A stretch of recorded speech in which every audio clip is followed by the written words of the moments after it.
welcome back to our channel Editing 24/7. So in this video, I'm going to show you how to clear cache from Canva. All you have to do is follow along. So without any further ado, let's dive right in. So this is the Canva page. The thing is, we're not going to clear cache from the Canva itself.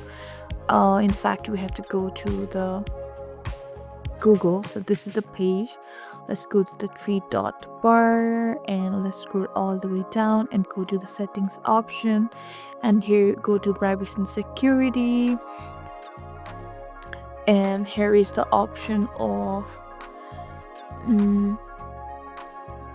site settings. Let's tap in there, and there's option of Canva.